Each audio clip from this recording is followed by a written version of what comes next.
But this meeting today is proof with determined leadership, nothing is impossible. When I took office, the war in Gaza was raging with thousands of people being killed and no end in sight. Today, thanks to unrelenting diplomacy and the commitment of many of the great people in this room, we have 59 countries signed up on Gaza. Think of that. We have, it's amazing. But all the people, many, really so many in this room, the war in Gaza is over. It's over. There are little flames.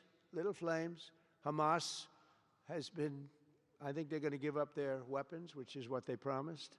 If they don't, it'll be, they'll be harshly met, very harshly met. They don't want that. All this stuff like they don't mind dying.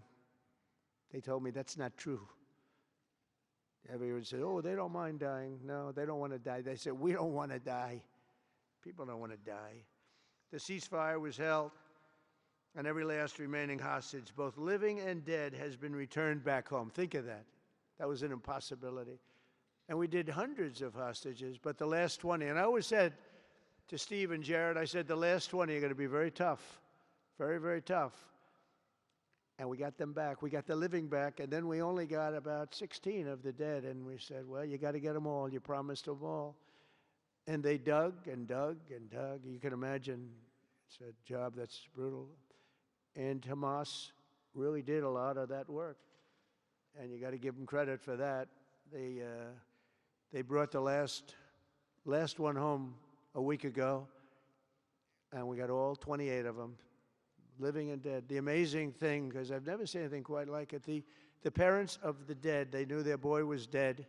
This case, boys, all boys, men, but to the parents' boys. They knew their boy was dead. They wanted that dead body as much as if he were alive.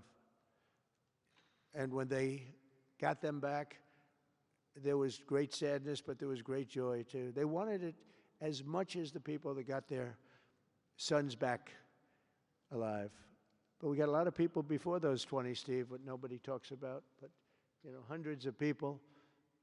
We did a good job, and you guys did a fantastic job. I want to thank every nation that helped us achieve this monumental breakthrough, saving countless lives, and really bringing peace and bringing the concept of peace, because nobody thought peace in the Middle East. I've always heard peace in the Middle East is impossible, and it's turned out not to be.